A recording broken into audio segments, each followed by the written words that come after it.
Hi folks, Canadian Prepper here. We have some major deployments of strategic weapon systems, not in Ukraine, but along the borders between pro-Russian countries and NATO countries. All eyes are on the looming counteroffensive, and in fact, Kiev is under bombardment as we speak.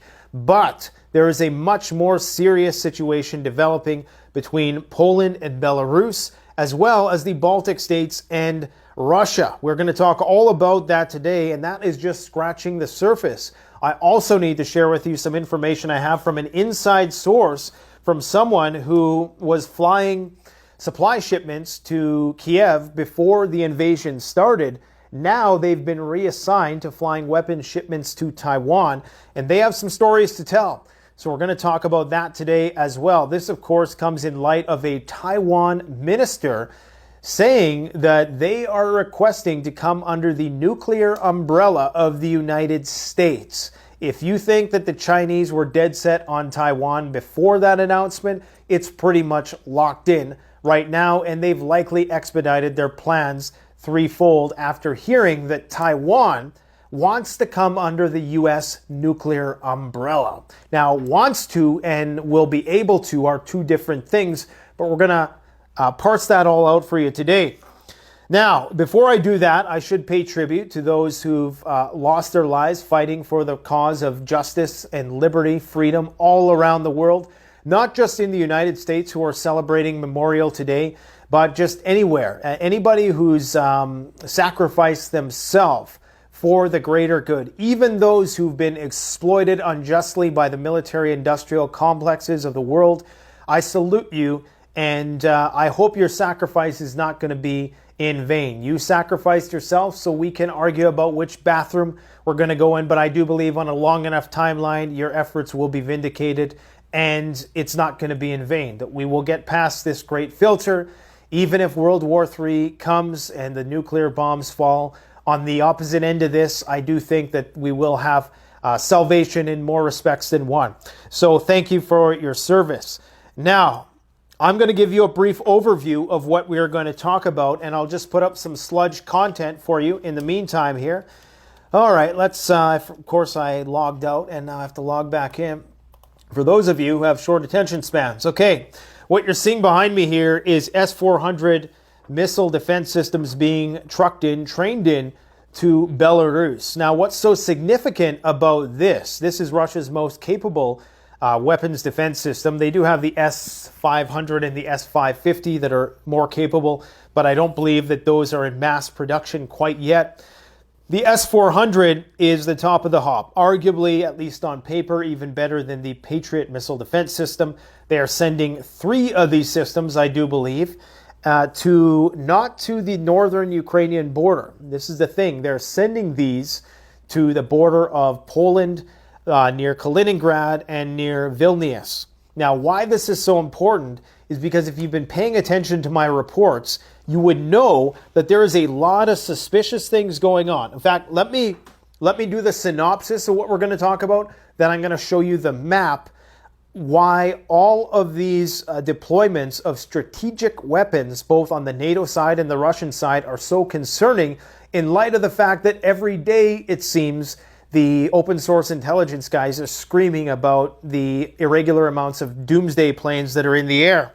Now, we have Lukashenko emerging from the dead and claiming, and the reason why I say that, if you've been paying attention, there's Ukrainians are saying that Lukashenko is on his deathbed in a hospital somewhere, even though he's coming in front of the camera being interviewed pretty much every other day. Now he came out and said that any nation that comes under the CSTO Russian alliance umbrella is going to get nuclear weapons just like they did.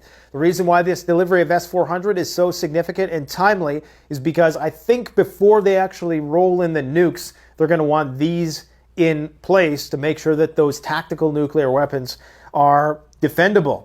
We have the Czechoslovakian general saying that a war between NATO and Russia is quite possible. Russia has shut down the border Poland has shut down the border for entry to Belarusian and Russian trucks. So that's a telltale sign that diplomatic relations between Russia and Poland and Belarus are dwindling. We have Russia suspending participation in the conventional arms treaty with Europe. This is something that hasn't been honored anyways, but now it's just official. We have some governors in Russia. I'm not sure if that's what you would call them in Russia, if there's a different name for them. But the governor of Belgorod had suggested that maybe we're going to have to annex Kharkov.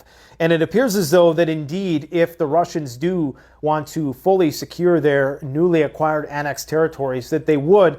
And in addition to that, protect against long-range Ukrainian missile strikes and just their whole strategic assortment of forces in that region, that they're going to have to complete the ring and completely separate Kiev from having any access to the Russian border whatsoever. We have Taiwan getting the deliveries of numerous types of weapons, and that's only going to continue to the tune of 19 billion. We have China declining the invitation of a military delegation.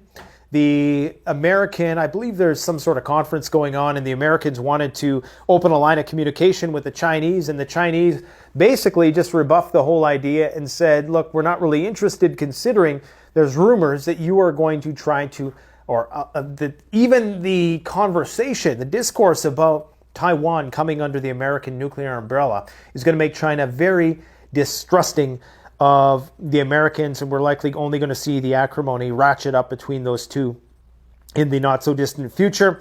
We have Serbio-Kosovo tensions brewing. Many NATO soldiers were injured today by Serbian protesters, as illegitimate or legitimate as their grievances may be. It's likely that that is going to provoke and escalate the situation further. The Serbian military is en route to the crime scene.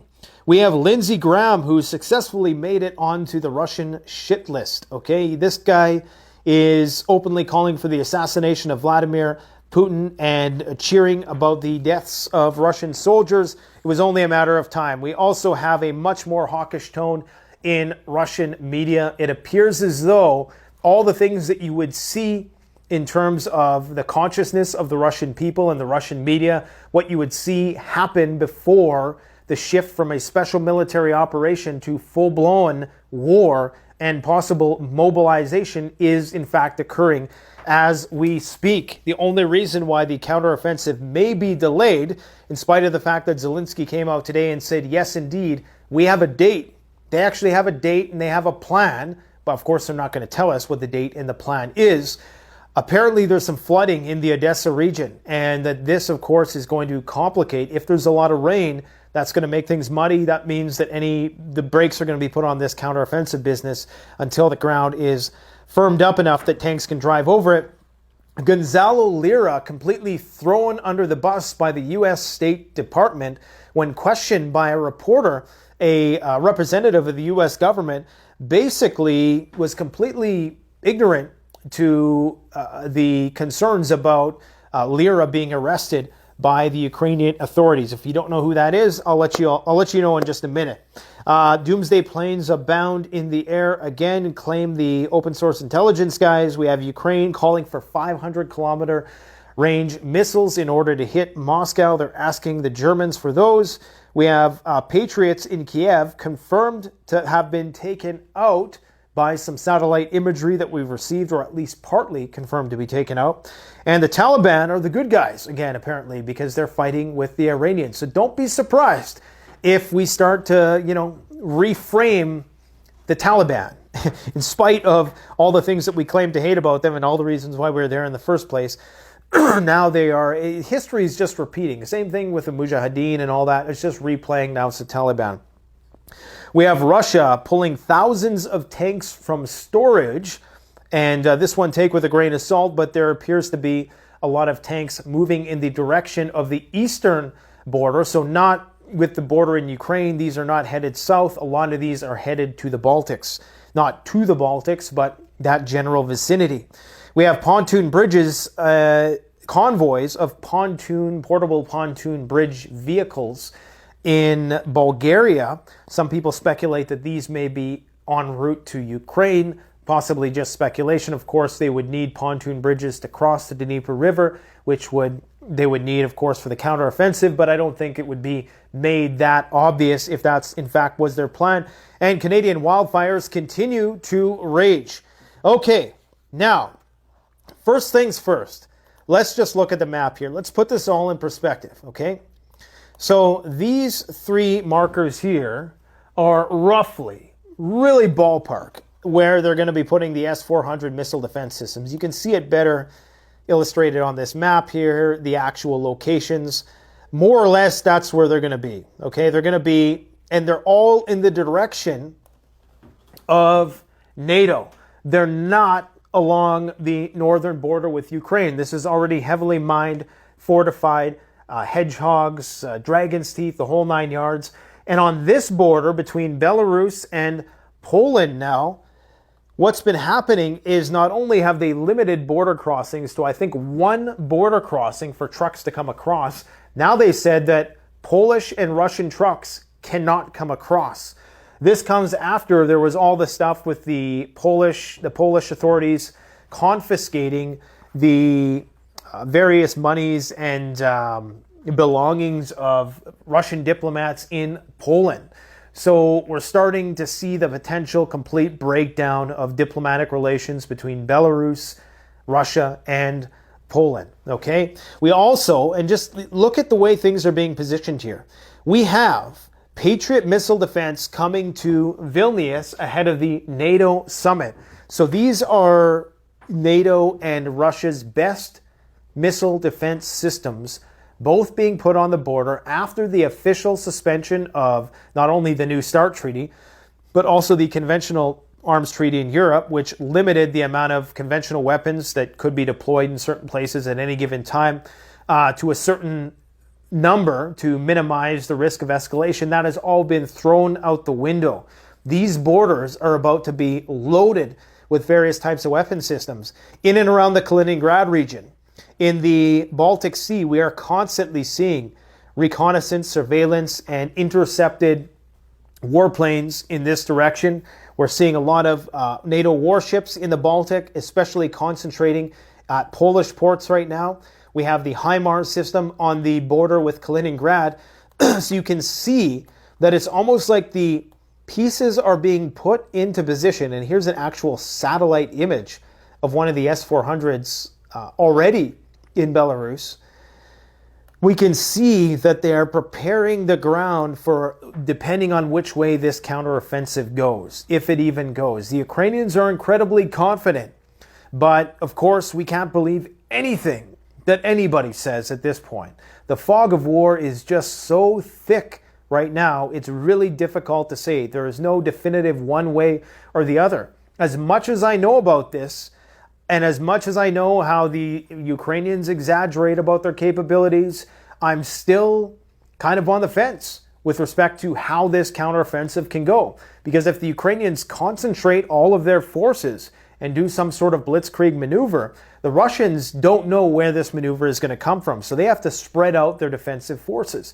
And if the Ukrainians can outflank and catch them off guard, I'm presuming that's how they're wanting to make up some ground. Okay, so it could go either way. I'm not a Russia bro. I'm not a Ukraine bro. I'm trying to look at this objectively because I care about not dying in a nuclear war. All right, so that's essentially the situation that we have here. We just have this buildup of military equipment, not in Ukraine. Yeah, I mean, there's shitload along the Ukrainian front, but along here, and in particular, I haven't gone into detail about what's been going on here, but there's been all sorts of stuff. F-22s, the Russians have been deploying S-400 on their end, and it goes all the way up to Finland. In fact, way up here, if we go up to Norway today, the Russians were doing live fire artillery exercises right on the border.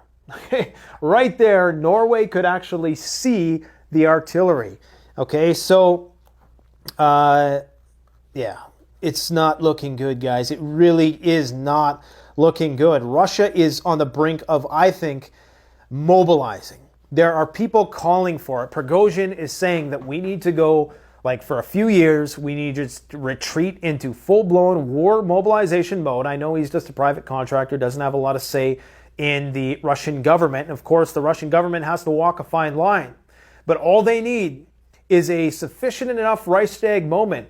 If it wasn't enough what happened in Belgorod, where you have the people there now saying, we want to take up arms, give us weapons so that we can, fight off the NIZI threat. I was going to say Nazi threat, okay, because that's what they are. They're self-professed, self-proclaimed Nazis, although they're Russians, so they claim. Anyways, regardless, that whole, the historical, there's so much overlap and convolution that goes on between these two borders, between Russia and Ukraine. Who's Russian, who's Ukrainian? I don't even know all the history, but I know that it's not cut and dry like a lot of people think. But they're calling for extra work days, people to work longer hours. They've been in that mobilization for a long time where they're manufacturing a lot more weapon systems. Both sides are they've reached the point where they're calling for the assassination of other sides' leaders. Okay, so you have Medvedev, who's basically saying that the Kiev regime must cease to exist. Russian propagandists are now saying that. TV state media pundits are openly calling for erasing the Kiev government, taking out even, and this is very important, Lindsey Graham. Okay, now for them to speak so openly about threatening not only to arrest Lindsey Graham, but to actually taking him out, which is what the state media has been claiming, that's a big, big development. That's a major escalation, guys. Okay, so all of this stuff, every single day we just inch closer and closer and closer to a major confrontation between NATO and Russia. And it does not appear as though there's a way out of this. It appears as though a nuke is going to have to get dropped. Now, as a sidebar, something Evgeny Prigozhin, the leader of the Wagner Group, said the other day made me think. And it makes me wonder if Russia did use a nuke somewhere along the front at some point of time at the beginning of the conflict, would that have prevented the deaths by conventional munitions of hundreds of thousands, if not millions of people? Would that have stopped this thing in its tracks? Because so long as we're willing to play this game of chicken, and this really doesn't come to an end at this point, there is going to be no peace agreement that the Russians are going to sit down and agree to. Any armistice is going to just be used to buy time for the other guy to build up their forces once again. This only ends with a bang. It's not going to end with a whimper. Okay, it just is not going to end with a whimper. And that's actually NATO's worst case scenario, is that the Russians are able to really gain a foothold in the entire eastern part of Ukraine and possibly make some headway into the west. Then you have Ukraine, but along this massive front, because the situation is not going to be resolved. If you just have demilitarized zones and no official cessation of hostilities, that means we're in a permanent state of DEFCON 2. And that would be even worse. So really the best thing we can hope for at this point in time, and this is going to sound outrageous to some people, but if there was a demonstrative nuclear strike, definitely not on civilian facilities, not even on military per se, but just a nuclear detonation somewhere, that might be the only thing that causes everybody to pause and reflect long enough that we can get some people back to the table. Really, right now, it's a race. If you believe what you're hearing from Trump about how we're going to stop the war on the first day and all this stuff, which I think is nonsense. I don't think that's possible. It's too much of a complicated situation. You don't just pull out, because now we're in there too deep already. You can't just pull out. That's the thing. We've created a problem there, okay? So I think that this only ends one of two ways.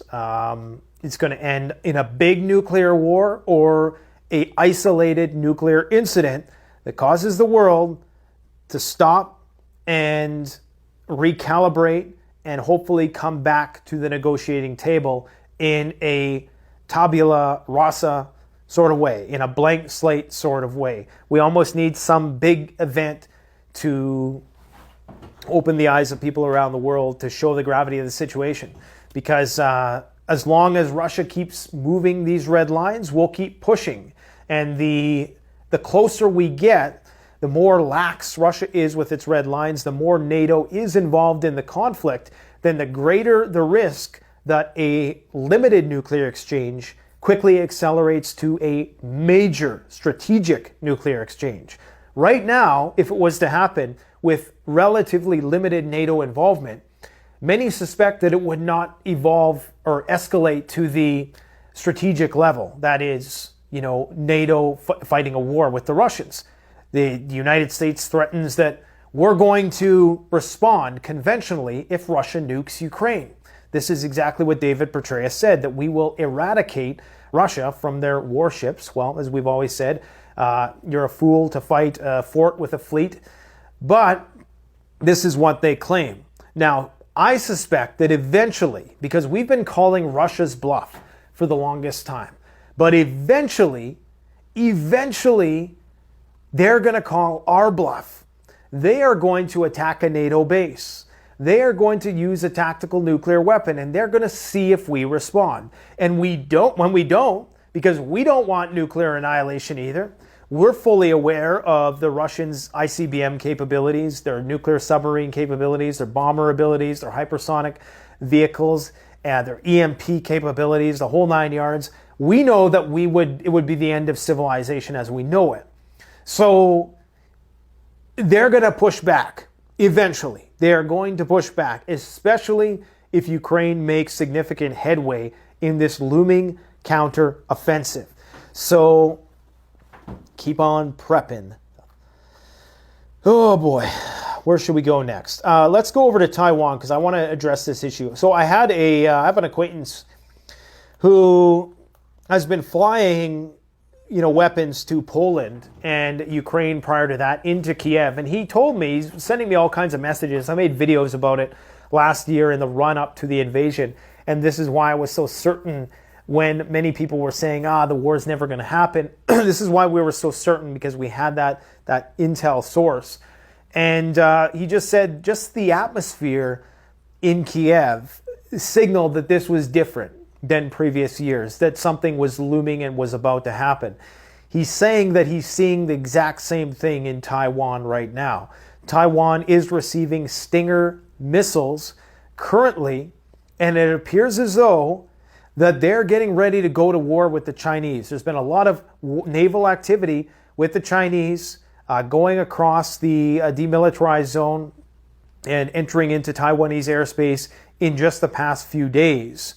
And all the other data points I can't bother to go over. Sometimes I wish this was the Matrix and I could just plug you guys into the brain and you could upload it and I wouldn't even have to make a video.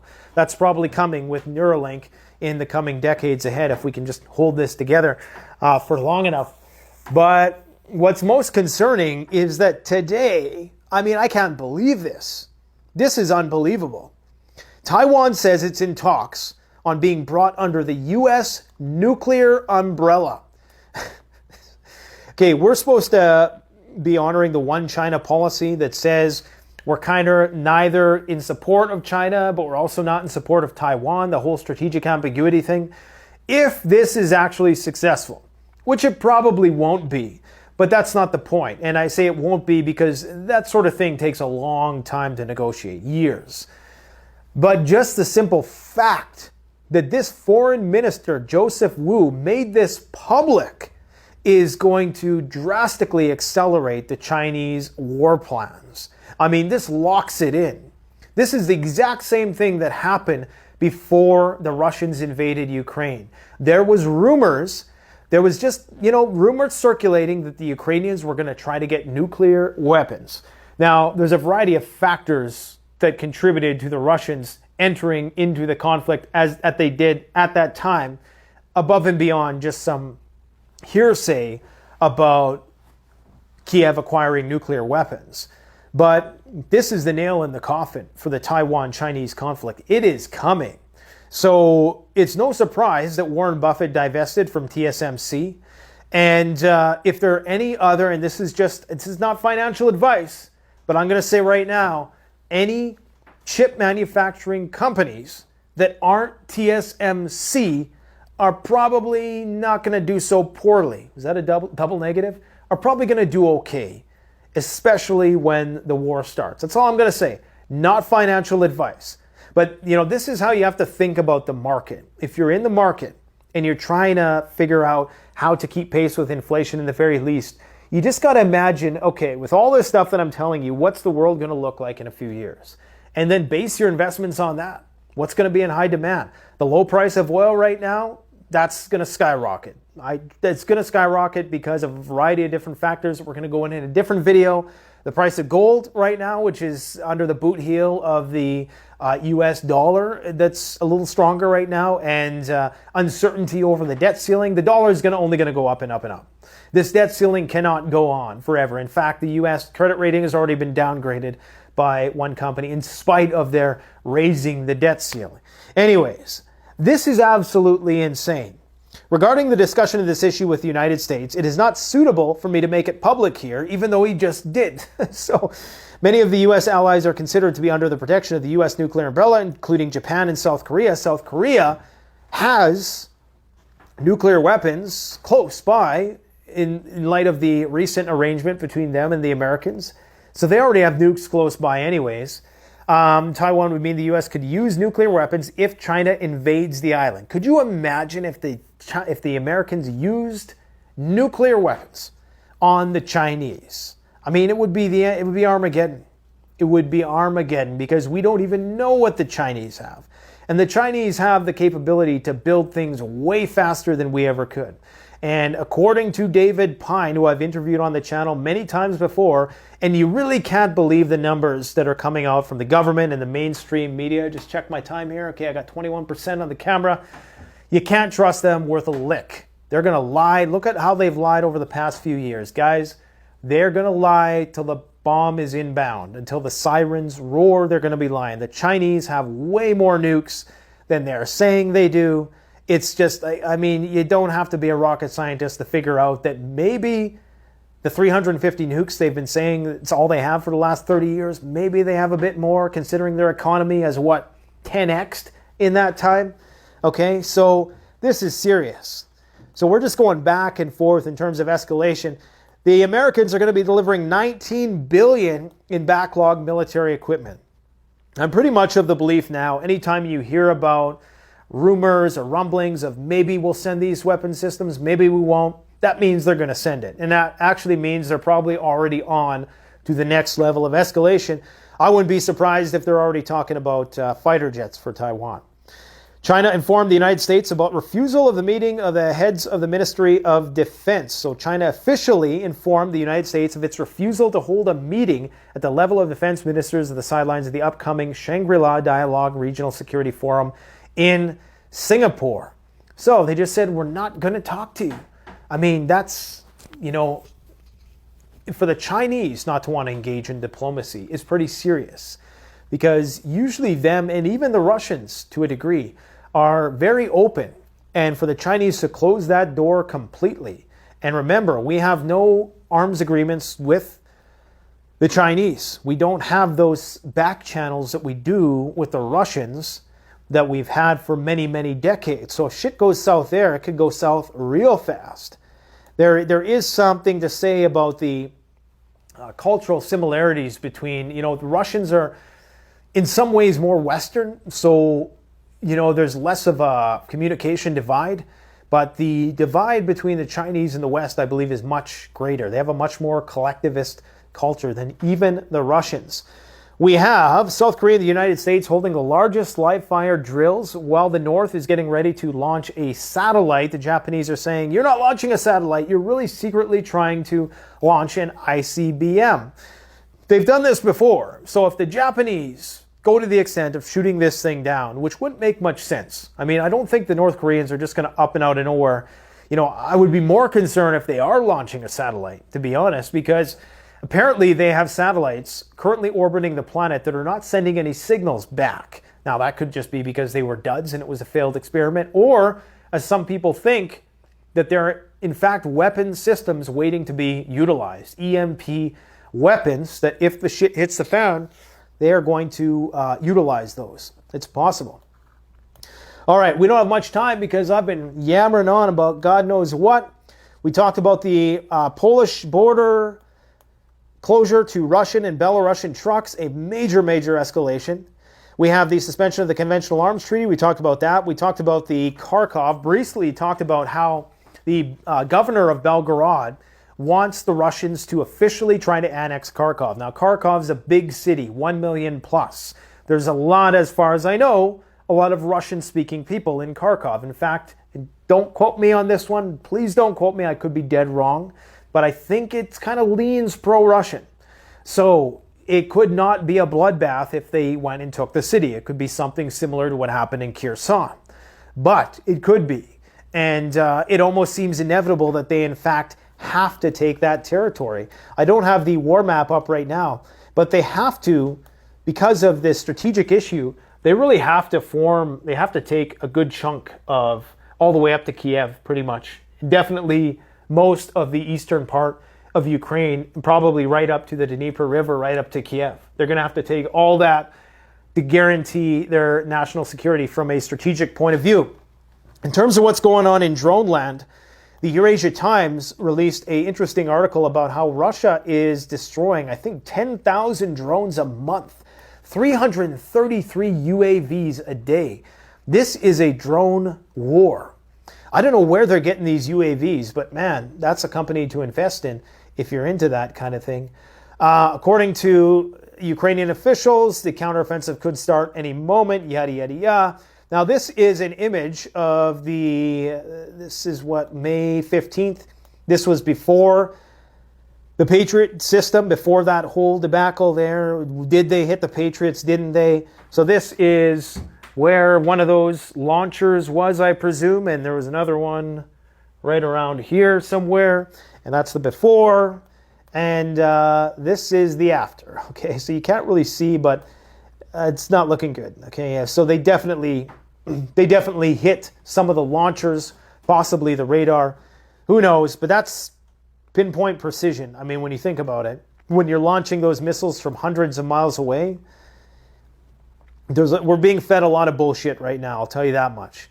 And it's no surprise. I mean, and this is the Twilight Zone. You know, they're saying that you can't you can't record things. You can't record explosions for security reasons. Understandable to an extent. But consider what that means. They're showing people of dancing in nightclubs and all this. We don't know when that footage is from. I don't doubt it, because according to the Russians, it's only a special military operation, and they haven't even started yet. According to the UK, the envoy to the UK, they said that they're not even taking this war seriously yet, which kind of makes sense when you think about the fact that they have an army of 1.5 million people that they're not even using, really, except to stabilize the front line. So anyways, we don't know what the hell is going on in Kiev. We don't know if they're bombing places left and right, if they're hitting their targets or not. All we hear is they hit an apartment building, but we don't know if that's a missile, the defensive missile, you know, that was used to try to shoot down an incoming Iskander or Kinzhal missile. And, you know, this is going to happen in war. So, you know, if the Ukrainian government, in attempting to defend their cities, accidentally, you know, hit a civilian building, it's almost better to just be accountable for that instead of trying to hide it and only selectively releasing the video clips. You know, we only see the clips of the missile that got shot down. We never hear about these missiles that are making it through. You can't tell me that the Russians are going to, I mean, what the only real rationale they would have for day after day doing these this salvo of attacks on Ukraine and wasting all, like, it seems like they're all being shot down. The only explanation would be that they're trying to completely exhaust Ukraine's air defense capabilities with these cheaper Shahed drones, which run about $20,000. Now, when you're talking about a Patriot missile, that can go anywhere up to $4 million. In fact, some of the equipment the United States is actually paying a lot more for because of the whole usual, you know, military-industrial complex grift that comes along with this kind of thing. Everybody remembers Halliburton. It's that on a larger scale, okay? So anyways, the Russian governor in Belgorod said that Russia is in a de facto state of war and that they need to consider annexing Kharkov. What else we got going on here? Lukashenko says Putin will give nuclear weapons to anybody who joins the Union State of Russia and Belarus, the Soviet Union. Remember when I showed you that general? After those NAZIs invaded the Belgorod region, they sent a Russian general with a Soviet Union patch and they got it on film. They said that for a reason. because this is just a continuation of World War III. I still find this amusing that every day Lukashenko is on camera. The guy goes to a military parade in Moscow. He's being interviewed by people on television, and the Ukrainian NAFO idiots are constantly saying, oh, he's dead, he's in the hospital, blah, blah, blah. Meanwhile, where's Zaluzhny? We get 1 or 2 short video clips, and I mean, something suspicious there. There's so much mirroring going on. And trust me, guys, I am not a Russian fanboy. I criticize Douglas McGregor. I criticize Scott Ritter a lot on this channel. All of those bros I criticize, but the NAFO crowd is just, I mean, the collective IQ of, I don't know, not that high anyways, okay? So what else did I want to talk about here? There's another big story that I feel that I am missing. We still have a lot of reconnaissance activity. This is today. NATO is still skirting the line of failure in the Baltic Sea. You're going to see another surveillance plane shot down soon. Russia is playing a lot with this fog.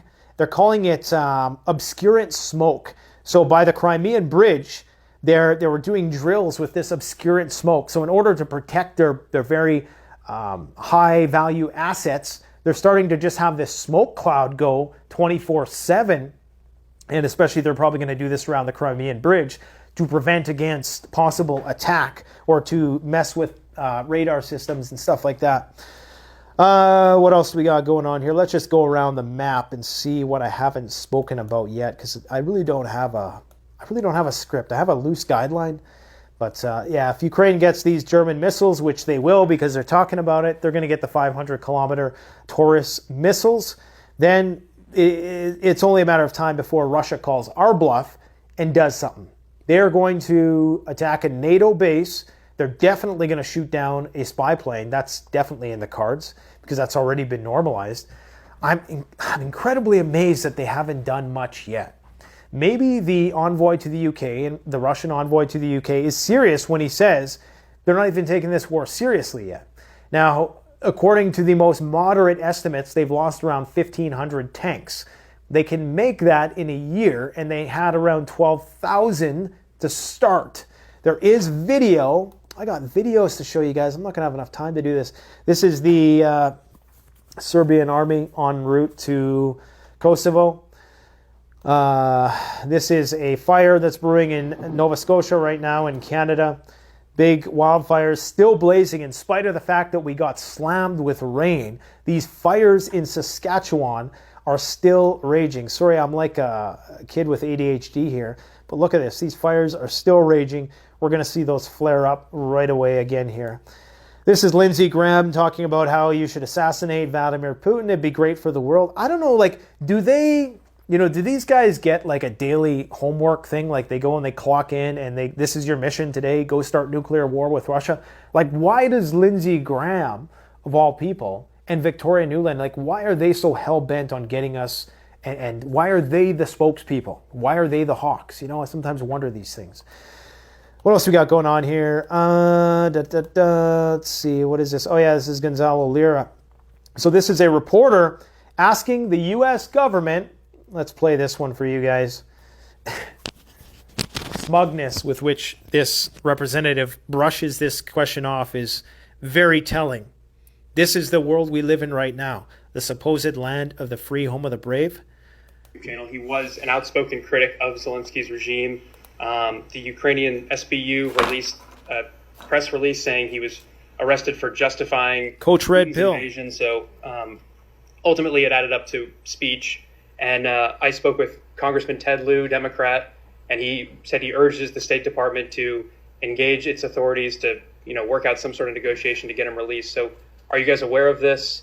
How do we feel about our allies, detaining U.S. citizens for speech abroad?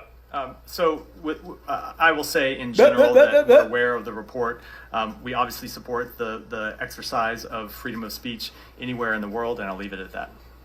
So you guys aren't working to get him released? I'm going to leave my comments where I just left them. He looked very uncomfortable there. So yes, we're trying to liberate the Ukrainians from the evil authoritarians, and we're not even going to save one of our own who tried to exercise their right to free speech.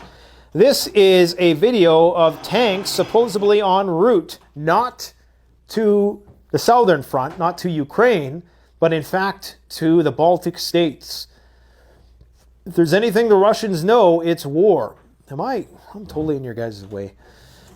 I wish I need some sort of indicator. I do these videos at the end of the day when the communist cameraman goes home, or the communist camera crew, I should say. And I'm all by myself here, so I don't have anybody to tell me if I'm in frame.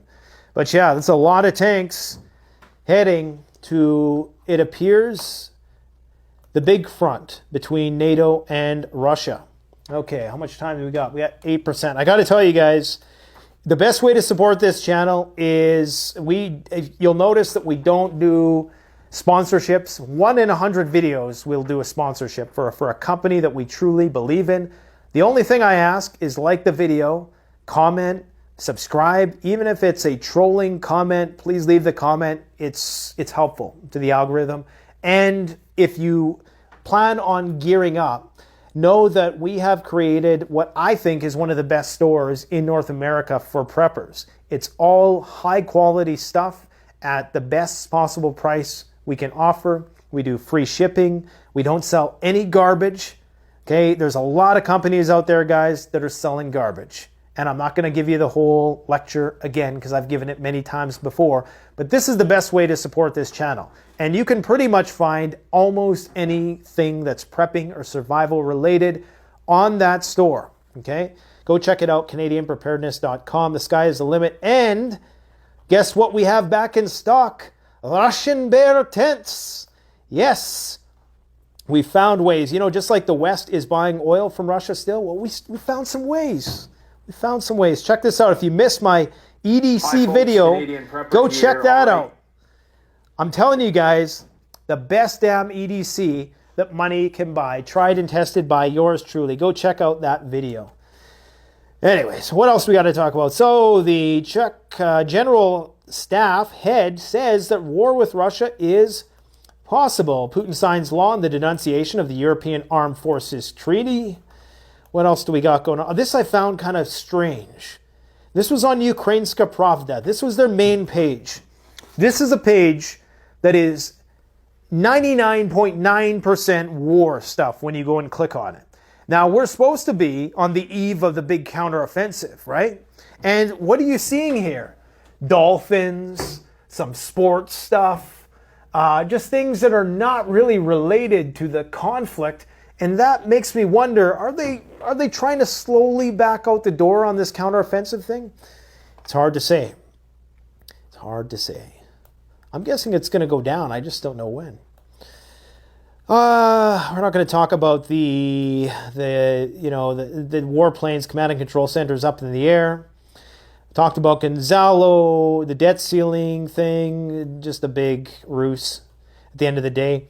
This is interesting. Oh yeah, Canada, we're probably going to join in on the whole AUKUS thing. So if you think we're not going to get nuclear submarines or possibly nuclear weapons, Canadians, you're wrong.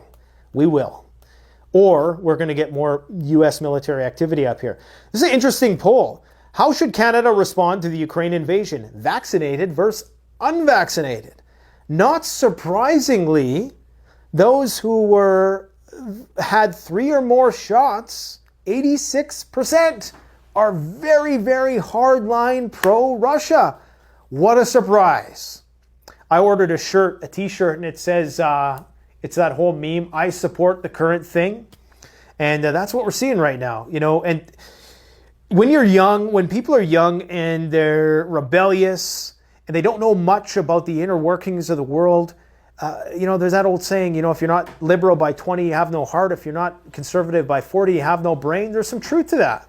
And that works both ways. That's not a slight against liberals or conservatives. That means if you're not somewhat liberal at 20, and I would venture to say if you're not socially progressive in some ways throughout the entire duration of your life, to some degree, not, like half-naked guys in women's clothing reading children's books over recess. I'm not talking about that. I'm just saying, like socially open to things, letting people do what they want, basically, in the true spirit of libertarianism. If you're not, open to that, then I don't think you truly believe in freedom, liberty, justice, and the whole 9 yards.